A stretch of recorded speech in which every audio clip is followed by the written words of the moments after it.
ఏమైంది నా జీవితానికి? నా జీవితం చీకట్లో మాయమైపోతుందా లేదా?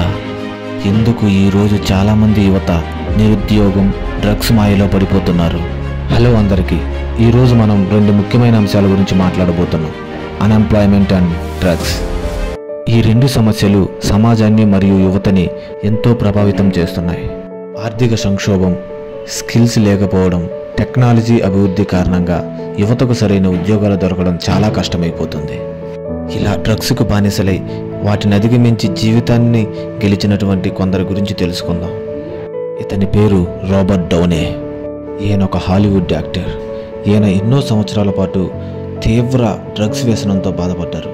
దీనివల్ల ఎన్నోసార్లు అరెస్ట్ అయ్యారు మరియు జైలు శిక్ష కూడా అనుభవించారు. అని చికిత్స మరియు దృఢ సంకల్పంతో ఆయన పూర్తిగా మారిపోయారు. తిరిగి సినీ ఫీల్డ్లోకి వచ్చి హాలీవుడ్లో ఈరోజు అత్యధిక రెమ్యూనరేషన్ తీసుకుంటున్న నటుల్లో ఒకళ్ళగా మారిపోయారు.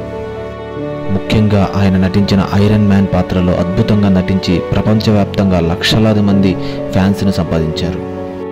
అదేవిధంగా బాక్సర్ మైక్ టైసన్. విపరీతమైన డ్రగ్స్కి అలవాటు పడిన ఆయన మత్తు నుంచి విముక్తి పొంది అతని విజయగాథ లక్షలాది మందికి స్ఫూర్తినిచ్చింది. మరి ఈ డ్రగ్స్ నుండి, నిరుద్యోగ సమస్య నుండి ఎలా బయటపడాలి? ఈ నిరుద్యోగ సమస్యను అరికట్టడానికి కాంగ్రెస్ పార్టీ ఎన్నో పథకాలను అమలు చేసింది.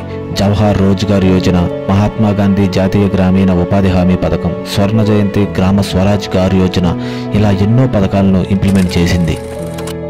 ఉచితంగా స్కిల్ డెవలప్మెంట్ సెంటర్లను ఏర్పాటు చేసి యువతకు ఉద్యోగ శిక్షణ ఇచ్చి స్కిల్స్ని ఇంప్రూవ్మెంట్ చేసే పథకంలో పాలు పంచుకుంది.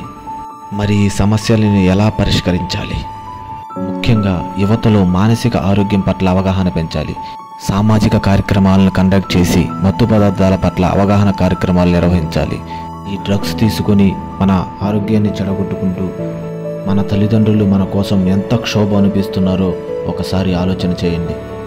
జీవితం మీకు రెండు మార్గాలు ఇస్తుంది: ఓడిపోవడం లేదా బలంగా నిలబడడం. ఉద్యోగం సాధించి కుటుంబంతో సంతోషంగా ఉంటారా, లేదా డ్రగ్స్ సేవించి హాస్పిటల్లో పడుకుంటారా? మీరు ఒంటరిగా లేరు. మీ భవిష్యత్తు మీ చేతుల్లోనే ఉంది. లేవండి, లేచి పోరాడండి, మీ జీవితం మార్చుకోండి. జై హింద్, జై భారత్.